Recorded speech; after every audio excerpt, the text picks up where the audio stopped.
આકાશવાણી સમાચાર સોનલ પરમાર વાંચે છે. સૌપ્રથમ મુખ્ય સમાચાર. પ્રધાનમંત્રી નરેન્દ્ર મોદી આજે વીડિયો કોન્ફરન્સિંગ દ્વારા વિકસિત ભારત વિકસિત મધ્યપ્રદેશ કાર્યક્રમને સંબોધિત કરશે.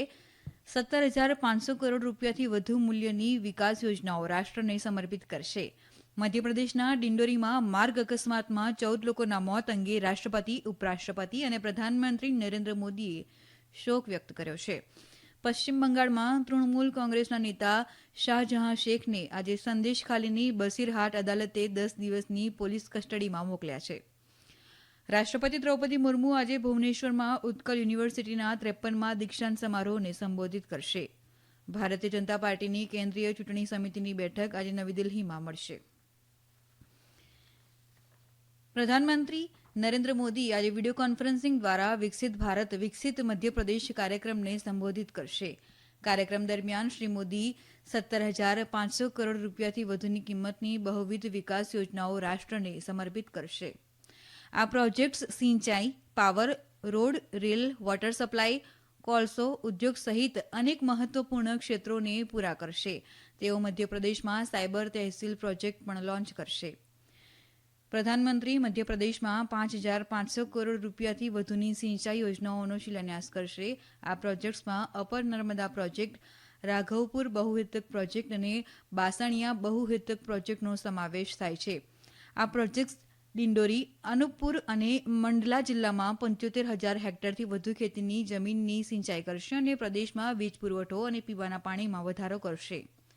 શ્રી મોદી 2,200 કરોડ રૂપિયાથી વધુના ખર્ચે નિર્મિત 3 રેલવે પ્રોજેક્ટ પણ રાષ્ટ્રને સમર્પિત કરશે. પ્રોજેક્ટ્સમાં વિરાંગના લક્ષ્મીબાઈ ઝાંસી, જાખલાઉન અને ધૌરા અગાસોદ રૂટમાં ત્રીજી લાઇન, નવી સુમાઓલી જોરા આલાપુર રેલવે લાઇનમાં ગેજ કન્વર્ઝન પ્રોજેક્ટ અને પોવરખેડા જુઆરપુર રેલ લાઇન ફ્લાયઓવર માટેના પ્રોજેક્ટનો સમાવેશ થાય છે. આ પ્રોજેક્ટ્સ રેલ કનેક્ટિવિટીમાં સુધારો કરશે અને પ્રદેશના સામાજિક આર્થિક વિકાસમાં યોગદાન આપશે.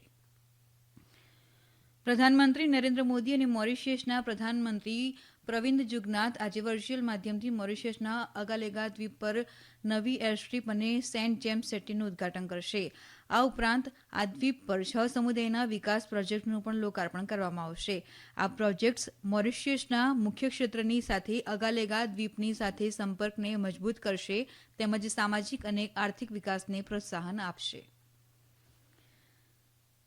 મધ્યપ્રદેશના ડિંડોરીમાં એક માર્ગ અકસ્માતમાં 14 લોકોના મોત અને 21 લોકો ઇજાગ્રસ્ત થયા છે.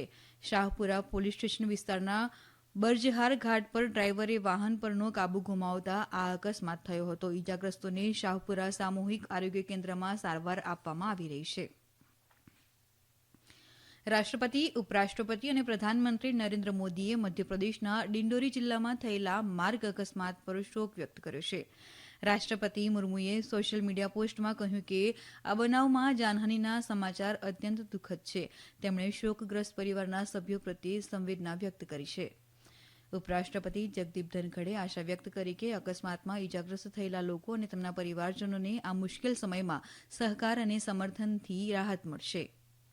આ દરમિયાન પ્રધાનમંત્રી નરેન્દ્ર મોદીએ કહ્યું કે મધ્યપ્રદેશનું સ્થાનિક વહીવટીતંત્ર રાજ્ય સરકારની દેખરેખ હેઠળ પીડિતોને તમામ શક્ય સહાય પૂરી પાડવામાં વ્યસ્ત છે. શ્રી મોદીએ ઇજાગ્રસ્ત લોકોને ઝડપથી સ્વસ્થ થવાની કામના કરી હતી.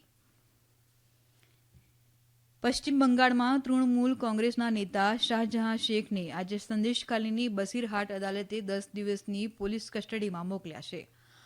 પોલીસ દ્વારા ઈડી અધિકારીઓ પર હુમલા, જાતીય હિંસા અને જમીન પચાવી પાડવાના આરોપો સંબંધિત કેસમાં તેમની ધરપકડ કર્યા બાદ તેમને સવારે અદાલતમાં રજૂ કરવામાં આવ્યા હતા.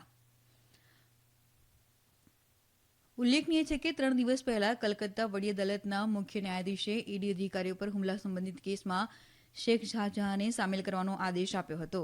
વડી અદાલતે આ કેસમાં નોટિસ જારી કરવાનું કહ્યું અને શાહજહાં શેખની ધરપકડ ન કરવાનું કોઈ કારણ નથી એમ જણાવ્યું હતું. આ સમાચાર આપ આકાશવાણી પરથી સાંભળી રહ્યા છો. રાષ્ટ્રપતિ દ્રૌપદી મુર્મુ આજે ભુવનેશ્વરમાં ઉત્કલ યુનિવર્સિટીના 53મા દીક્ષાંત સમારોહને સંબોધિત કરશે. યુનિવર્સિટી દ્વારા દીક્ષાંત સમારોહમાં રાષ્ટ્રપતિના સ્વાગત માટે એક ખાસ કોરિડોર બનાવવામાં આવ્યો છે. આ કાર્યક્રમના જીવંત પ્રસારણ માટે યુનિવર્સિટી ઓડિટોરિયમમાં મોટી એલઈડી પેનલ લગાવવામાં આવી છે. રાષ્ટ્રપતિની મુલાકાતને લઈને સઘન સુરક્ષા વ્યવસ્થા બનાવવામાં આવી છે. ભારતીય જનતા પાર્ટીની કેન્દ્રીય ચૂંટણી સમિતિની બેઠક આજે સાંજે નવી દિલ્હીમાં મળશે. ભાજપ રાષ્ટ્રીય પ્રમુખ જેપી નડ્ડાની અધ્યક્ષતામાં યોજાનારી આ બેઠકમાં પ્રધાનમંત્રી નરેન્દ્ર મોદી, કેન્દ્રીય ગૃહમંત્રી અમિત શાહ, સંરક્ષણ મંત્રી રાજનાથસિંહ સહિત અન્ય લોકો હાજરી આપે તેવી શક્યતા છે. આ બેઠક બાદ લોકસભાની ચૂંટણી માટે ઘણા ઉમેદવારોના નામ જાહેર કરવામાં આવે તેવી શક્યતા છે. પ્રધાનમંત્રી નરેન્દ્ર મોદીએ આજે ભૂતપૂર્વ પ્રધાનમંત્રી અને સ્વાતંત્ર્ય સેનાની મોરારજી દેસાઈની જન્મજયંતિ પર તેમને શ્રદ્ધાંજલિ અર્પણ કરી હતી. તેમણે એક સંદેશમાં જણાવ્યું હતું કે તેઓ ભારતીય રાજકારણના ટોચના નેતા અને એકતા અને સાદગીના દીવાદાંડી હતા. તેમણે ઉમેર્યું હતું કે મોરારજી દેસાઈએ અપાર સમર્પણ સાથે રાષ્ટ્રની સેવા કરી હતી. ફ્રાન્સના પ્રમુખ ઇમેન્યુએલ મેક્રોને યુક્રેનની મદદ માટે યુરોપિયન સૈનિકો મોકલવાની શક્યતા અંગે ચર્ચા કરી છે. રશિયા અને યુક્રેન વચ્ચેનો સંઘર્ષ બીજા વિશ્વયુદ્ધ પછીના ભૂમિયુદ્ધનું સ્વરૂપ લે તેવી શક્યતા વધી ગઈ છે. જોકે પશ્ચિમી લોકશાહી દેશો યુક્રેનમાં સૈનિકો તૈનાત કરે તેવી શક્યતા હજુ યથાવત છે.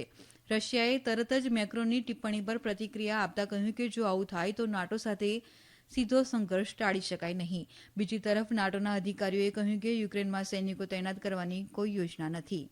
યુક્રેનના સમર્થનમાં પેરિસમાં યુરોપિયન રાજ્યના વડાઓ અને અન્ય અધિકારીઓના સંમેલન પછી ફ્રાન્સ રાષ્ટ્રપતિએ જાહેરાત કરી છે કે લાંબા અંતરની મિસાઇલો મોકલવા માટે એક નવું જોડાણ બનાવવામાં આવશે. હાલમાં યુક્રેનને આપવામાં આવતા અમેરિકન ભંડોળ પર રોક લગાવવામાં આવી છે. તેથી યુરોપ પર યુક્રેનને મદદ કરવાનું દબાણ વધ્યું છે. યુક્રેનના રાષ્ટ્રપતિ વોલોડિમીર ઝેલેન્સ્કીએ તાજેતરમાં જણાવ્યું હતું કે જો દેશને અમેરિકા તરફથી વધુ સહાય નહીં મળે તો લાખો લોકો મૃત્યુ પામશે તેવી સંભાવના છે. દેશભરની વિવિધ ઉચ્ચ શિક્ષણ સંસ્થાઓમાં એક વિશાળ મતદાર જાગૃતિ અભિયાન મારો પહેલો વોટ દેશ માટેનું આયોજન કરવામાં આવી રહ્યું છે. તેનો ઉદ્દેશ્ય ચૂંટણીમાં યુવાનોની ભાગીદારી સુનિશ્ચિત કરવાનો છે. આ પહેલનો મુખ્ય ઉદ્દેશ્ય યુવા મતદારોને આગળ આવવા અને મતદાનમાં ભાગ લેવા પ્રેરિત કરવાનો છે, જેનાથી રાષ્ટ્રને મતદાનના મહત્વનો સંદેશ આપી શકાય. આ અભિયાન ગઈકાલે શરૂ કરવામાં આવ્યું હતું અને 6 માર્ચ સુધી ચાલુ રહેશે. જમ્મુ અને કાશ્મીરમાં કલા, સંસ્કૃતિ અને વારસાને દર્શાવવા માટે તાવી મહોત્સવ આવતીકાલથી શરૂ થશે. અમારા જમ્મુના સંવાદદાતાના જણાવ્યા મુજબ આ વખતે 4 દિવસીય તાવી મહોત્સવ દરમિયાન યુવાનોને સર્જનાત્મક પ્રવૃત્તિઓ વિશે ચર્ચા કરવા માટે એક મંચ પણ મળશે. આ મહોત્સવમાં સેમિનાર, વર્કશોપ, વાર્તાલાપ, લોકસંગીત અને સ્થાનિક થિયેટર પ્રદર્શન તેમજ શાસ્ત્રીય અને લોકનૃત્યો અને સાહિત્ય મેળાઓ થશે.